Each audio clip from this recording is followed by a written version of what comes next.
2025년 알래스카 바다 한가운데서 3,000대의 차를 실은 거대한 화물선 모닝 미다스호가 통째로 가라앉았습니다. 이 거대한 배를 침몰시킨 시작점, 놀랍게도 단 한 대의 전기차 화재로 지목됐죠. 어떻게든 불길을 잡아보려 했지만 쉽지 않았고 결국 선원들은 전원 대피했습니다. 배는 수천억 규모의 자동차들과 함께 심해로 가라앉았다고 해요. 자, 그런데 요즘 섬으로 여행 갈 때 비행기표와 렌트 비용 생각하면 배에 직접 차를 싣고 가는 분들도 많잖아요. 당연히 차량이 많이 실려 있다면 그 안에 뭐 전기차도 내연기관차도 당연히 함께 있겠죠. 물론 화재는 어떤 차량에서도 날 수 있습니다. 하지만 전기차는 또 한 번 배터리 열폭주가 시작되면 일반 소화기로는 또 지나기가 어렵다고 하는데, 거기에 또 여러 대의 차가 다닥다닥 붙어있는 여객선 한복판에 만약 그곳에서도 1000도가 넘게 타오르는 배터리 열폭주가 시작된다면 어떻게 해야 할까요? 오늘은요, 도망칠 곳도 없는 바다 한가운데서 전기차 화재가 났을 때 어떻게 살아남아야 하는지 직접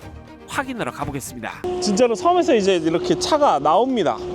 요즘 전기차가 어마어마하게 늘어나면서 여객선에서는 올해 4월 1일부터 전용 소방 설비를 의무적으로 갖춰야 한다고 하는데요. 그래서 실제로 배 안에서 화재가 발생했을 때 어떻게 또 대응하는지 오늘 훈련을 한다고 해서 직접 여객선에 올라왔습니다. 아, 이게 오늘 오늘 시연하는 차.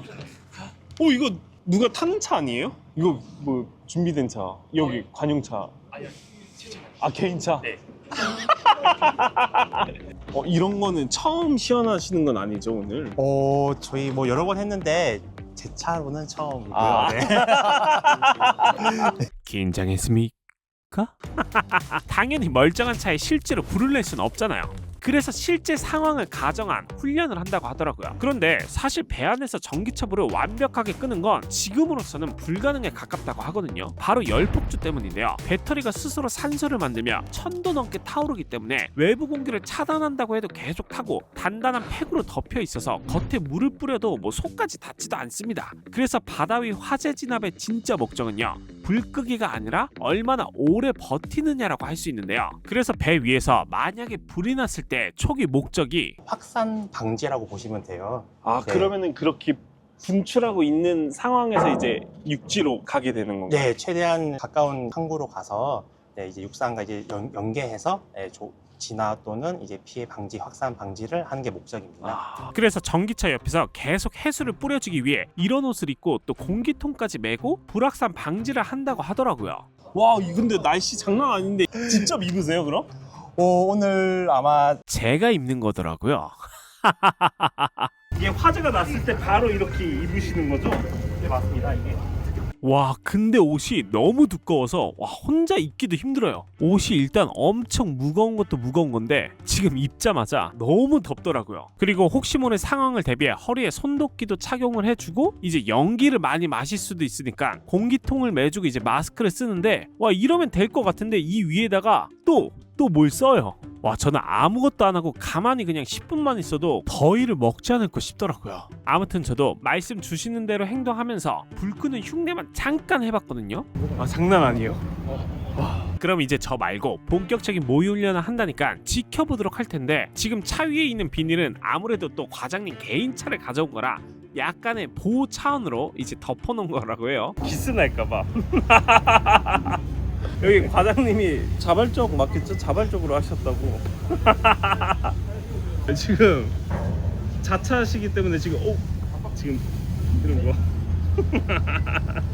아무튼 이 전기차에 일단 화재가 났다는 가정을 해보고 배 선원분들께서 어떻게 대처를 하는지 보면, 우선은 가까이에 비치는 소화기를 들고 초기 진화에 나섰는데, 이게 불을 끄는 목적보다는 조금이나마 확산을 늦추기 위해 소화기를 뿌려주고 있으면 그 사이에 뭔가 천 같은 걸 빠르게 꺼내서 막 펼치시더라고요. 이 천이 그냥 천이 아니라 지식소와 덮개라고 하는 건데, 종류에 따라서 네. 100만 원대부터 저기 덮개가 100만 원 정도예요? 그게 제일 싼 거고요. 아, 그렇구나. 비싼 거는 400만 원짜리까지 있습니다. 이게 그냥 천이 아니에요? 네, 아니면 특수 재질이어가지고. 그냥 천이 아니구나. 네네. 이 천이 산소를 차단해서 그나마 타는 걸 막고 불길이 옆차나 사람에게 튀는 걸 또 막아준다고 해요. 그리고 지식 소화 덮개를 준비하는 인원 말고 또 다른 쪽에서는 지금처럼 쇠막대기 같은 걸 꺼내서 여기에 호스를 연결해주고 있다고 합니다. 그리고 모든 배에는 이런 선박 소화전이 설치되어 있다고 하더라고요. 바로 밑에서 해수가 빨려서 오는 거예요? 호수만 연결하면 넘어져 나옵니다. 아, 오. 그 자차신데 그러면 이거 해수 끌어다 쓰는 거네요? 네, 맞습니다. 해줍니다. 아무튼 이 쇠랑 연결하면 분수처럼 해수가 뿜어져 나오더라고요. 이건 바로 상방향 물 분사 장치라고 하는 건데 이게 이제 전기차에 불이 나면 차 하단에 바로 집어 넣는다고 합니다. 보통 전기차의 리튬이온 배터리는 차량 바닥에 넓고 평평하게 배치되어 있잖아요. 그래서 화재가 발생하면 배터리 내부에서 열 폭주가 일어나면서 온도가 빠르게 올라가기 때문에 이때 가장 중요한 대처가 충분한 물로 지속적으로 냉각해서 이 열 확산을 막는 거죠. 그래서 차량 하부 즉 배터리 쪽으로 물을 집중적으로 분사해 온도를 낮추면서 또 주변 셀로 불이 번지는 것을 지연시키기 위해 나온 장비라고 합니다. 그리고 질식 소화덮개랑 상방향 물 분사 장치를 설치하는 동안 또 다른 승무원은 빠르게 아까 제가 착용도 해봤던 소방원 장구를 입고 선박 소화전에서 호스를 끌어와서 불길이 주변 차량으로 번지지 못하도록 계속 물을 뿌려 열기를 식히는 방어막 역할을 해주며 빠르게 항구로 이동한다고 합니다. 대경정으로 이동. 잠깐 하셨는데 땀이 엄청 이렇게 많이 나시는구나. 그러면 이렇게 불이 났으면은 네. 자동차만 옮기는 선박이 아니라 이거는 이제 시민분들도 많이 타시는 선박이잖아요. 네네. 그럼 이런 분들은 방송이 딱 나오면은 어떻게 요령이 있나요? 최악의 경우 본선을 버리고 탈출을 해야 되는 경우가 있어요. 네. 퇴선이라고 하는데 네. 집합 장소가 있어요. 한번 대부분 손님들이 머무시는 주변에 구명조끼를 입을 수 있는 곳이 있어서 여기서 구명조끼를 착용 후에 여객선마다 조금은 다르겠지만 배 갑판으로 나가면 이거구나. 네, 이게 구명 뗏목이라고 하고요. 네. 퇴선을 하거나 배가 침몰했을 경우 네. 이게 일정 수심까지 내려가면 자동으로 이탈 장치가 풀리면서 뗏목이 펼쳐집니다. 오!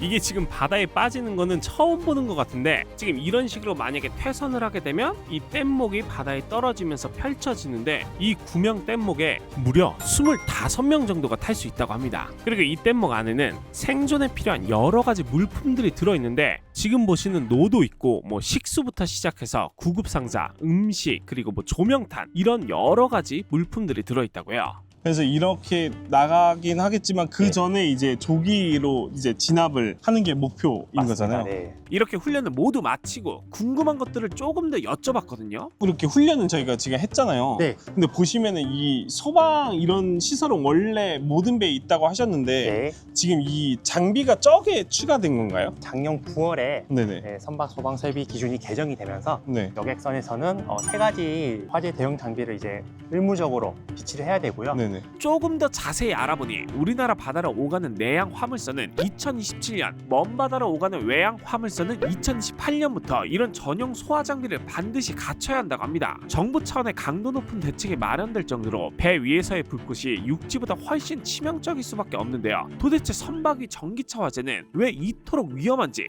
그리고 또 우리는 이 거대한 위협에 어떻게 또 대응하고 있는지 자세히 한번 짚어봤습니다. 오늘 이야기가 유익하셨다면 구독과 좋아요 꼭 부탁드립니다.